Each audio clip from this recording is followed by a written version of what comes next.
नमस्कार, स्वागत है आपका अवध एक्सप्रेस भारत में। मैं हूं आपके साथ रश्मि। लव जिहाद और धर्मांतरण पर योगी सरकार सख्त। 2021 से अब तक 427 मुकदमे और 833 गिरफ्तारियां। देश में इन दिनों धर्मांतरण के काफी मामले सामने आ रहे हैं। आईएमसी प्रमुख तौकीर रजा का लव जिहाद पर बड़ा बयान आया है। एक तो देश का नुकसान हो रहा है, सबसे बड़ा देश में अफरा तफरी का माहौल है।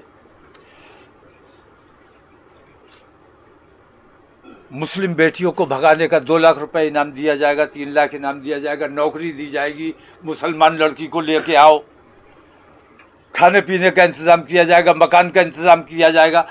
मैं ये कहता हूँ कि हिंदू समाज को उन जमातों से ये सवाल करना चाहिए कि हमारे बच्चे जब मुसलमान लड़कियाँ लेकर आएंगे तो हमारे अपने घर की बेटियाँ जो है वो तो बैठी रह जाएंगी। उन बेटियों का अधिकार है उन हिंदू लड़कों पर जो शादी के योग्य हैं।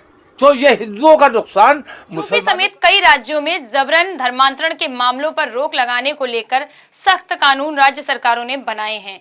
बावजूद इसके जबरन धर्मांतरण कानून के मामलों में कमी नजर नहीं आई है। मिट्टी में मिला देंगे, सरकार के जरिए। भरी विधानसभा में चैलेंज देकर समाज में बाहर मौजूद गुंडे माफियाओं को मिट्टी में मिला देने का काम कर दिखा चुके यूपी के मुख्यमंत्री योगी आदित्यनाथ को सूबे में धर्मांतरण और लव जिहाद जैसे काले धंधों से सख्त नफरत है। इसकी गवाही देते हैं वो आंकड़े जिन्होंने लव जिहाद और धर्मांतरण में जुटे लोगों के होश फाख्ता कर रखे हैं। धर्म परिवर्तन के 185 मामलों में आरोपी खुद कबूल कर चुके हैं अपराध। राज्य में सूबे की सल्तनत द्वारा लागू सख्त कानूनों का ही नतीजा है कि जिसके चलते पकड़े गए आरोपियों में से 185 मामलों में तो खुद आरोपी ही कबूल कर चुके हैं कि उन्होंने जबरन धर्म परिवर्तन कराने का धंधा कर रखा था। यह बात पुलिस के नहीं अपितु कोर्ट के सामने कबूली गई है।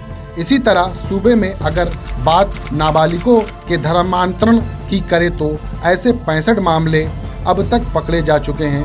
नाबालिगों के धर्मांतरण के सर्वाधिक मुकदमे सूबे के बरेली जिले में दर्ज हुए। कानून का यह भी है कि अंतर जातीय या अंतर धर्म विवाह करने वाले जोड़ों को शादी करने में 2 महीने पहले जिला मजिस्ट्रेट की कोर्ट को लिखित में सूचित करना होगा। क्या है यूपी का धर्म परिवर्तन कानून और कितनी है सजा, आइए हम बताते हैं। जबकि इसी तरह से बात अगर जबरन धर्म परिवर्तन का कलंकित कारोबार रोकने के लिए बनाए गए सख्त कानून की करें तो ऐसे मामलों में 15,000 रुपए जुर्माने के साथ 1 साल से लेकर 5 साल तक की सजा का प्रावधान किया गया है।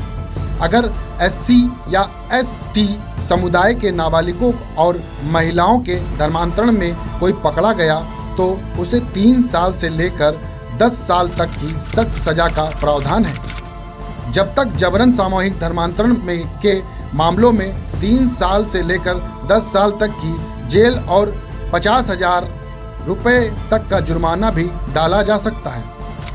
इसी कानून में यह भी निहित है कि अगर किसी अंतर जातीय या अंतर धर्म किसी विवाह का उद्देश्य केवल महिला का धर्म परिवर्तन कराना अगर रहा होगा तो ऐसे विवाह को भी अवैध ही माना जाएगा।